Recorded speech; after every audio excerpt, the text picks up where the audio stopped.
Hello, everyone. Thanks for attending today's session. We'll be starting our live webinar. Today's topic is about how applied psychology drives business solutions. I do want to remind everyone to please turn up your device to hear the audio, as well as please occasionally refresh your browsers to turn up the volume. To refresh your browsers.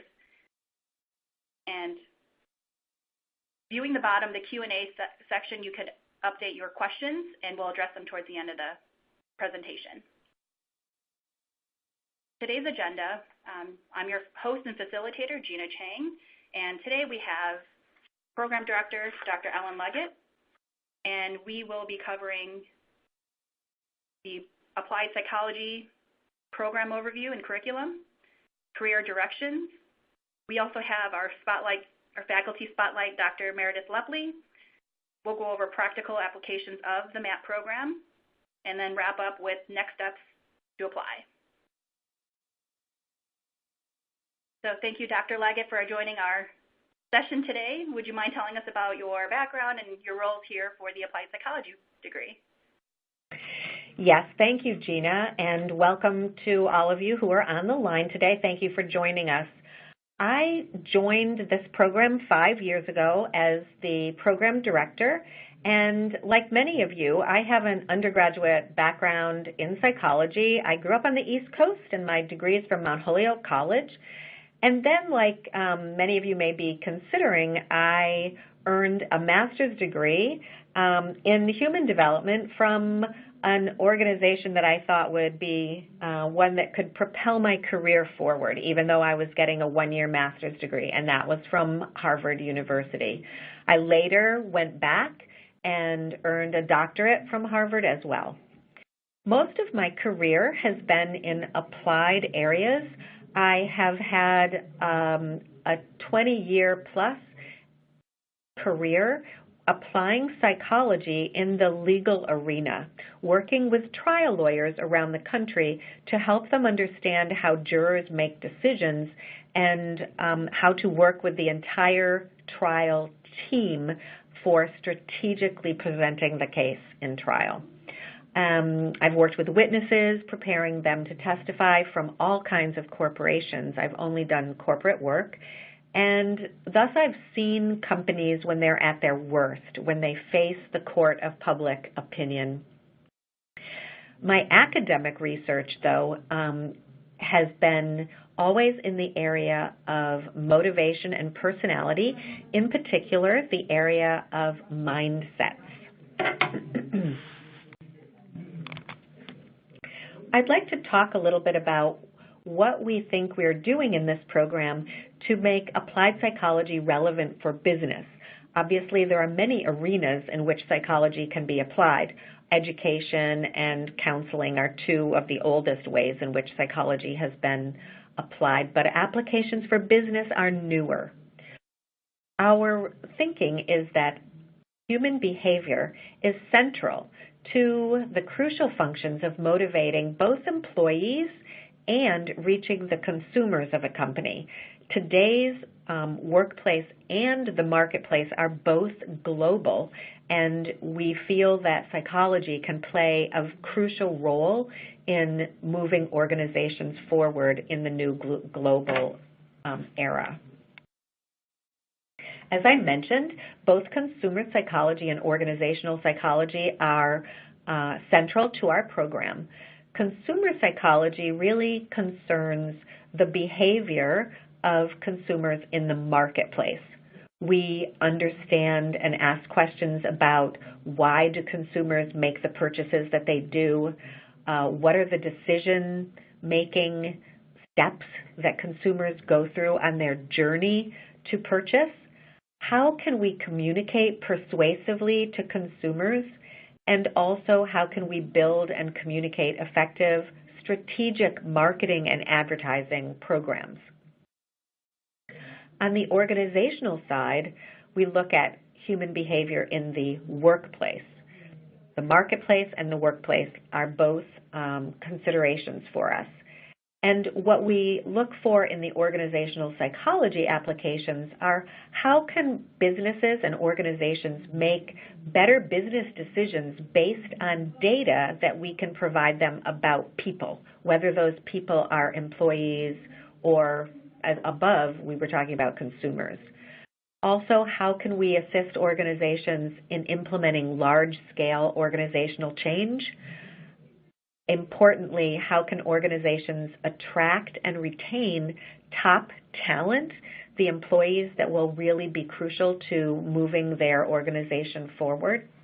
And even designing the most effective employee training programs to bring employee skills along as organizational change is occurring. The reason we're focusing on both of these areas is that the career outlook is very optimistic in both of these areas of applied psychology.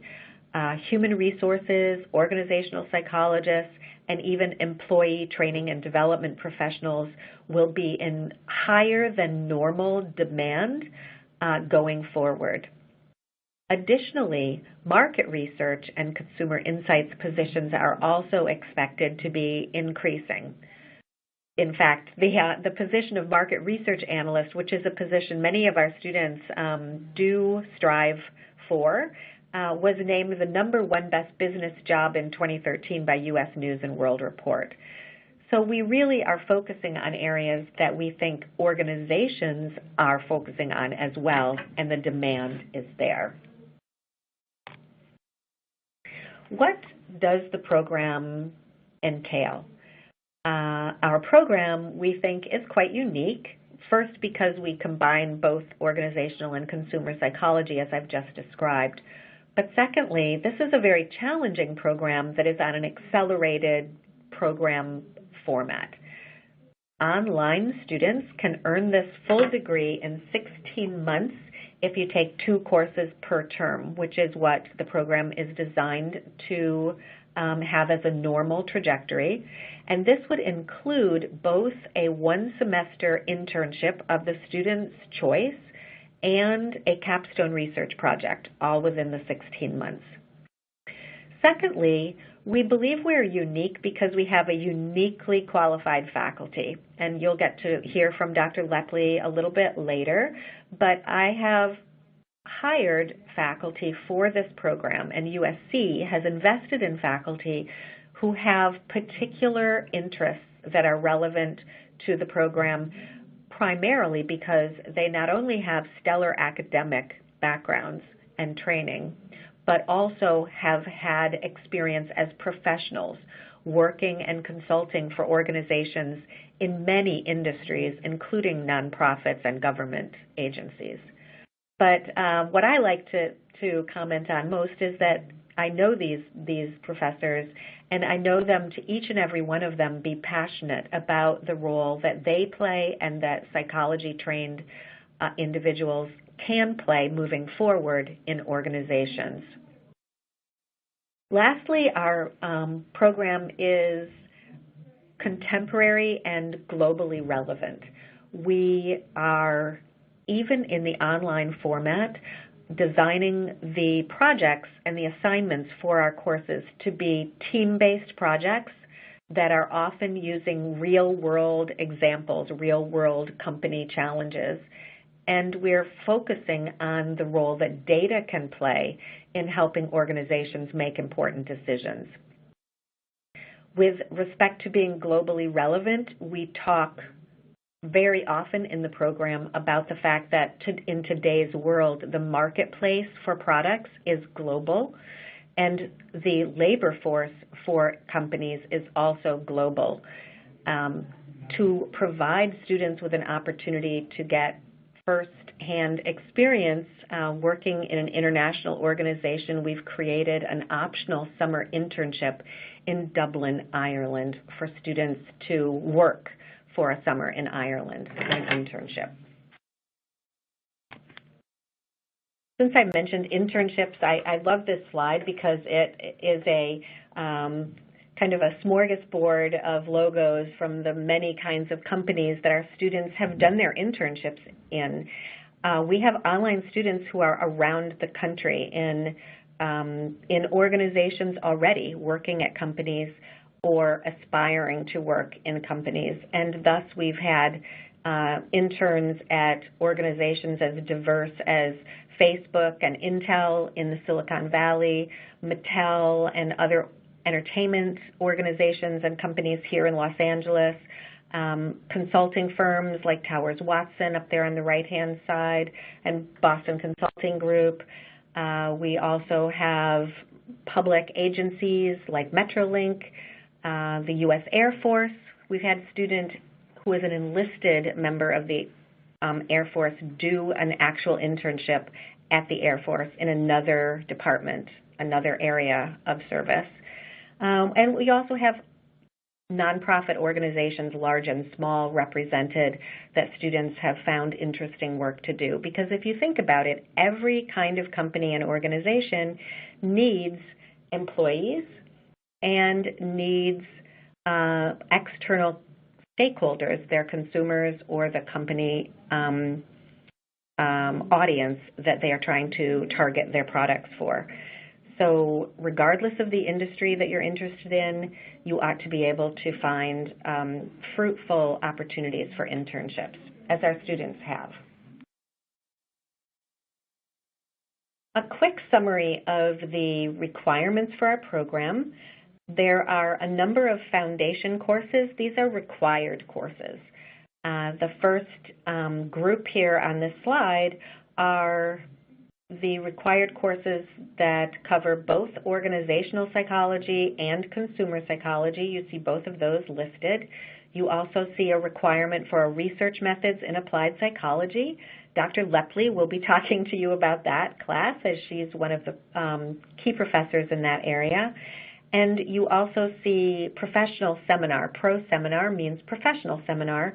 We have 2 semesters worth of professional seminar where you are exposed to both a variety of academic areas that have application in the business arena, as well as workshops that are specifically designed to focus on skills that we think will make you more marketable.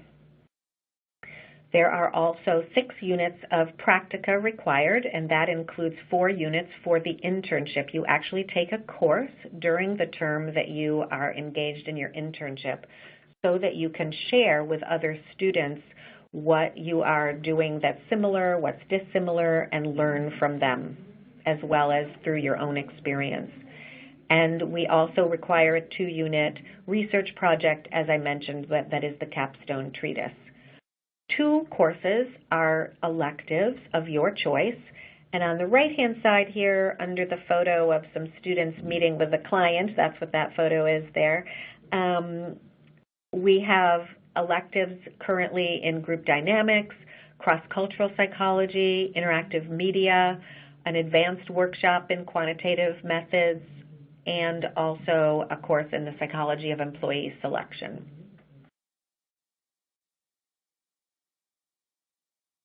The Dublin Internship, as I said, is only an option. Not all students have taken that path, but this summer we will have 8 students going to Dublin, and we have more online students choosing to go to Dublin than students who have been studying on campus, interestingly, and thus they have an opportunity to come together as MAP students living and working in Dublin, which adds a whole different dimension to their experience as an online student in this program. I think at this point I've given you an overview of the program, and I'd like to turn it over to the as promised professor, Dr. Meredith Lepley. And Meredith, are you on the line? I am. Okay, Can you hear me? Yes. Could you introduce yourself and tell us a little bit about your background? Sure. Thank you. Thank you. I'm delighted to be joining you all today. I'm Meredith Lepley, and I teach in the online MAP program from Lexington, Kentucky. Just as the students come from all over the country and beyond, so do the faculty. So to tell you a little bit about myself, I have an undergraduate degree in psychology and a PhD from the University of California, Irvine. And I have been conducting research on organizational issues for about the past 25 years, and I have studied some really interesting topics, such as how and why people personalize their workspace and what it says about them. I've also done quite a bit of research on pets in the workplace. In fact, some have even nicknamed me the grandmother of pets in the workplace research, because a colleague and I were the first to examine the psychological and organizational effects of having pets at work. And this was such an interesting topic to the public that the media picked up on this, and we've been in Psychology Today and the Washington Post, LA Times, even publications in London, England, and a radio show in Canada. But several years ago, I transitioned into more applied research, conducting research for businesses seeking to solve a challenge or a problem. So using my research and teaching skills, I help organizations assess and improve employee engagement. I help them diagnose and change their organizational culture, and I even work with leaders to help them enhance their leadership skills. My clients include Toyota, both in the U.S. and Canada, the U.S. Army, the New York City's Metropolitan Transit Authority, as well as some global thoroughbred racing horse farms, which is fun. So I bring those rich and varied experiences of my clients into my classes, particularly into my primary course, Applied Research Methods. And I am actually going to let you take a peek into my classroom right now. So this is my classroom, and that's me in the picture on the top left along with my students. As you can see in this picture, we have our webcams on, as we always do, so that we can see each other face to face. Our names are posted on our pictures there, although really after the first week we never rely on them at all. And there's also a chat box on the right side of the screen there where we may have little side conversations going on, perhaps congratulating each other for good work or something of that nature. Now, in this particular photo, it's the last week of class, and the students are giving presentations of their semester-long consulting project. In my class, the students are taught to conduct applied research, and they practice these skills. So in groups, the students conduct a project for our client, Logan Aluminum, which is based here in Kentucky.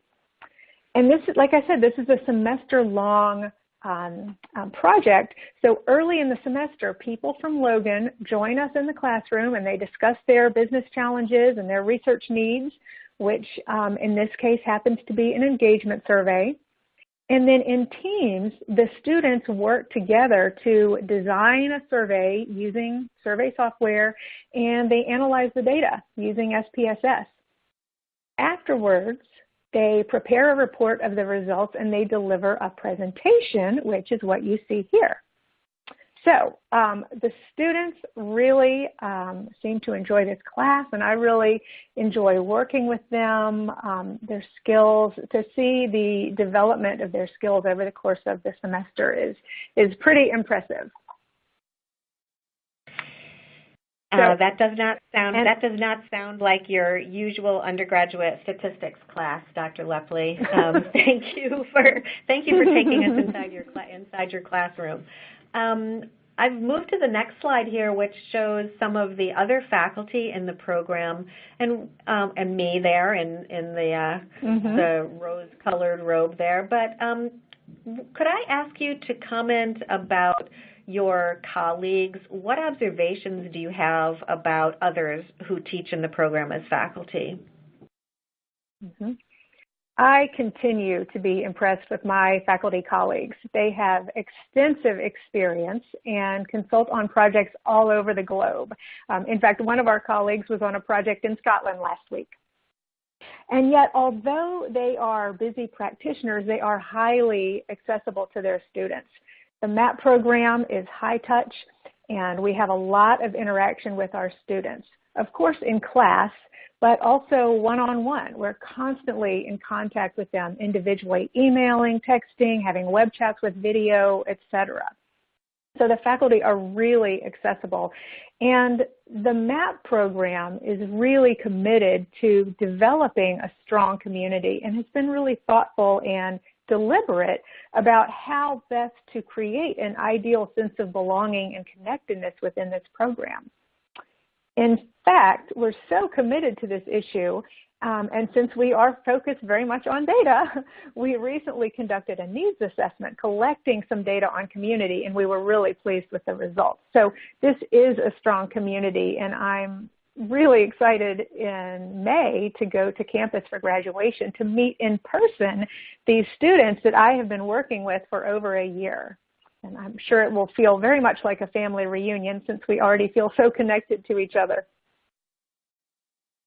Thank you. That is really true. Commencement, as you can see at this happy photo here, we really feel like it is a reunion, not a first meeting when we finally get together with our students face to face.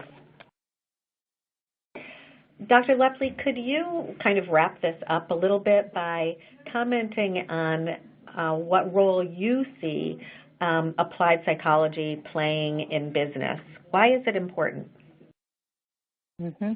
Well, the research consistently shows that data drives better decisions. Our students are leaving this program with strong applied research skills. They know how to ask the right questions. They know which methods to use to find the right answers. They know how to analyze data, and they know how to pull out the key insights. So these are skills that are highly in demand because they enable businesses to make better decisions. Data really is the bridge between applied research and business success. In fact, a student of mine one semester announced in class late in the semester that someone had overheard her discussing the research skills she had learned in MAP and offered her a job on the spot, which totally illustrates how in demand these strong research skills really are. So I'm really proud to be a part of this program that is teaching students these valuable skills and really setting them up for career success. Thank you very much, Dr. Lepley. I really agree with you and know that we're in an era of data explosion right now, and that is one reason why our students who have excellent data skills are able to impact organizations so meaningfully. Thank you. I'd like to just wrap this up even a little bit more by saying that our program is deliberately geared to helping you not only learn in the classroom, but providing ways for you to be able to immediately transfer what you learn in your classes to challenging workplace scenarios. In fact, many of our students online around the country are working professionals, and I love it when they tell me that what they've learned in class, they are applying in their jobs the very next day or week. Thus, we know that our curriculum is relevant because our students are using it in their day-to-day jobs. Not only that, but they're also able to project forward and know that the skills that they've learned will enable them to evolve into other kinds of opportunities, either in the company that they currently work at or for the next step in their career. I think that at this point I'd like to turn it back to Gina, and she can tell you a little bit more about how one can apply to our program. Gina? Appreciate it. Thank you very much, Dr. Leggett, and thanks, Dr. Lepley, for joining us today and answering really great content about our program here. So if anyone's ready to apply, please start your graduate application. We'll need at least a minimum bachelor's degree, having a general GRE test scores, a statement of purpose, all official transcripts, your professional resume, and 3 letters of recommendations. We are currently accepting applications for the summer and fall 2018 terms. Our summer application deadline is April 15th, and our semester starts May 14th through August 28th. Our fall application deadline falls on August 5th, with the semester starting September 3rd through December 18th. We will now open the board with questions. If anyone has any questions, please feel free to use the Q&A box at the bottom center and use that, and we could definitely address questions that you have for Dr. Lepley and Dr. Leggett for anyone here who is attending. A question that popped up is, for those who are working full-time, what would be the expectation for their course layout? I'm not sure exactly what, as far as those who are working full-time, and I think Dr. Leggett and Lepley, you could mention about majority of our students here that are enrolled are full-time employees. Would you say that's correct? Dr. Leggett? Yes, I would say that's correct, although there are some students who are in a career transition and may be working part-time until they redirect their career, but most are working, definitely. Perfect.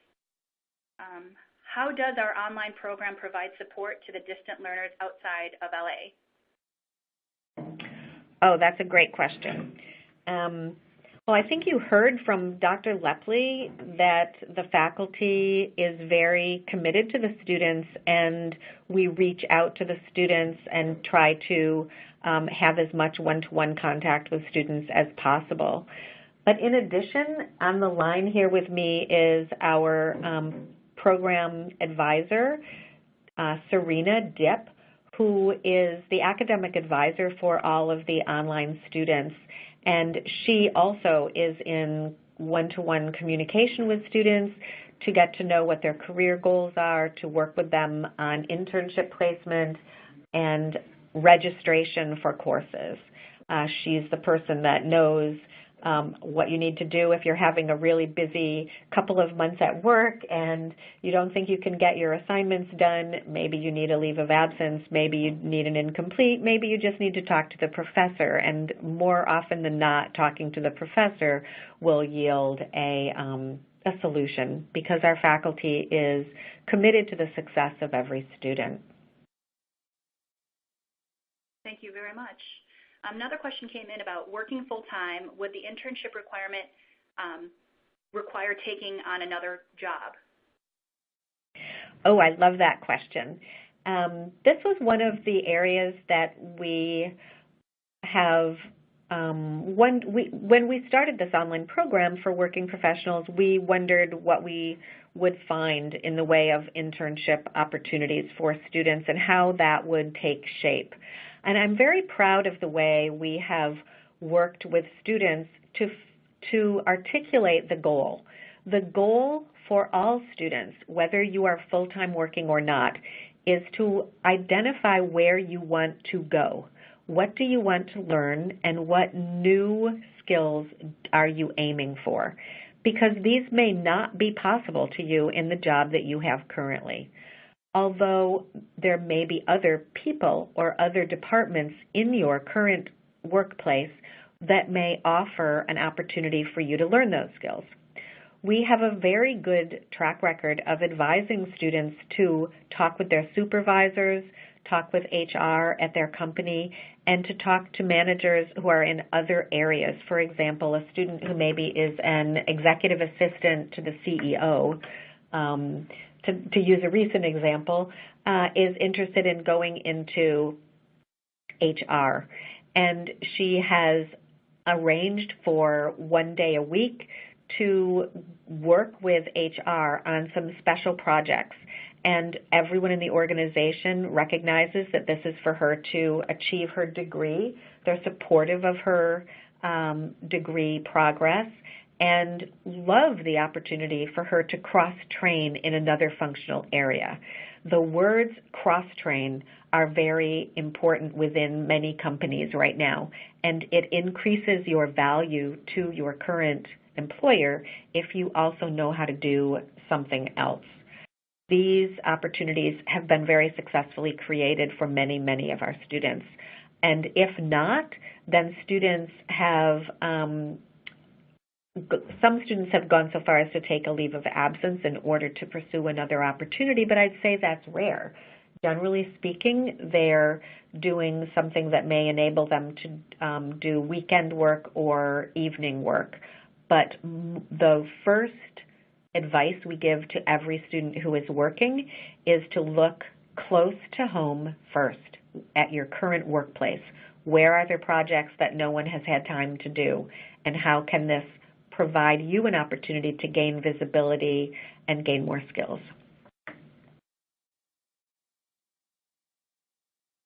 Perfect. Thank you very much. And another question came in is, typically, what would be a school week look like enrolling into 2 courses, and how much time needs to be dedicated per week? Dr. Lepley, how much do students work for your class in a week? Well, in a week, they would do some reading, they would watch videos, they would post on discussion boards a few times, they would comment on their peers' discussion posts, so there would be an ongoing discussion on at least 2 topics throughout the week. And then usually there is some sort of a research assignment that is due on Sunday. So they, I would imagine, might put in 4 hours perhaps in my class, I would guess. Does that sound about right, comparable to other courses in math? I think that because people are taking 2 classes, you want to be thinking of your role of a student as essentially another part-time job. And our students work very hard, doing everything that Dr. Lepley just described for 1 class and doubling that. I'd say that there are some students who may say that they work 15 hours a week, and during times when it's midterms, they may be needing to put in 20 hours a week.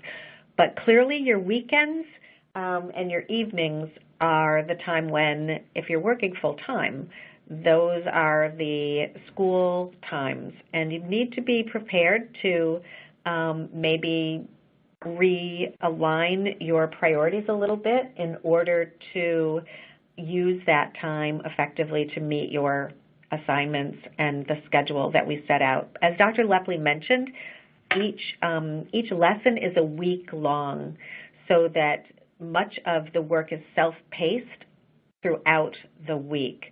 But we do have due dates within the week. As Dr. Lepley mentioned, assignments may be due on Sunday, because that is what we consider the end of the week. Wonderful. I have another question that came in is, how many students go to complete a PhD after this program?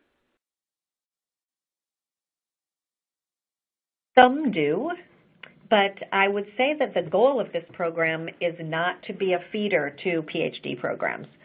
The goal of this program is more deliberate career focus with application as the primary purpose of the degree.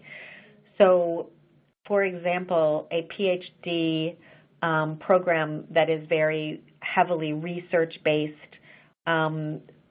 or may expect publications from you, that is not something that we put an emphasis on.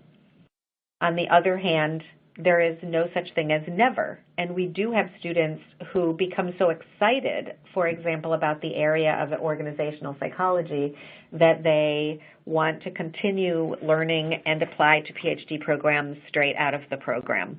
Again, it is not our focus. Our focus is clearly as an alternative. We're looking to focus on your career and how will this program give you skills that you can apply in the workplace. And I should say, after my master's degree, I worked for 7 years before I went back to get a PhD. So that's what I mean by never say never.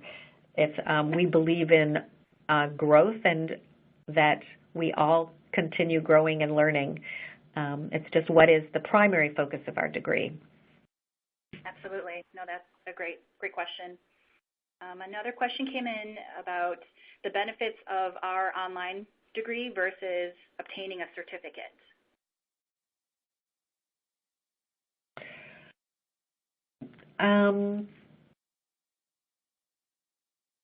I think there's no difference. There's no way to compare having a certificate to having a master's degree from USC. We're a nationally known, prominent university, and having a master's degree is always going to be more impressive, a better piece of credential on your resume and in your background than having a certificate. On the other hand, certificate programs are growing, and there may be a certificate program that can give you skills you're looking for, but it won't be the same as a degree program. I don't know what kind of certificate would even be coming close to what we do in this program. Can you, Dr. Lepley? I cannot. I agree with your assessment. Okay. I think we have time for one more question. If you wouldn't mind addressing, naming some examples of starting career roles after this degree. Sure. Students who are interested in the consumer marketing area have had great success walking out of this program, getting hired by national research organizations as research analysts and project managers. I'll use an example of here in Los Angeles. We also have alums that walk out of the program and go in-house to the client side, for example, working at Disney in the consumer insights marketing area. In fact, we've had a recent example of a MAP alum at Disney in consumer insights. Consumer Insights has hired Lieberman Research, which is a national research organization in consumer marketing, to do a project for Disney. And our MAP alum inside Disney found that she was talking to a MAP alum at Lieberman Research Group. So the entree to consumer insights and consumer marketing, especially on the research side, is very, very successful. We have alums at most of the major research. These are research consulting firms here in the West Coast, and they are national firms with offices around the country and the world, in fact. On the organizational side, students are leaving the program leveraging prior work experiences. Some are able to achieve consultant positions depending upon what their prior experience was. We have a growing number of students who are interested in applying analytics in the talent and people area, and I can think of 2 students who are just graduating who are going into people analytics area. And generally, the HR and organizational development areas are ripe for our students, but it does depend upon what your prior work experience has been. If you are coming into this program straight from college, you'll have a different entry point than if you've had some years in your career already. Thank you very much, Dr. Leggett. I definitely appreciate you and Dr. Lepley being available here and addressing these great questions and sharing the great knowledge that we have about our program. The next slide will basically share our contact information myself as your enrollment advisor, and during a dip, you feel free to write down the number or email address to reach us. If we haven't addressed your questions today, we will be sure to contact you, reach out individually and address your questions. Again, I wanted to thank you for attending our webinar today and Again, thank you, Dr. Lepley and Dr. Leggett, for attending today's session, and hope everyone has a wonderful day. Thank you, Gina, and thank you all for joining us today.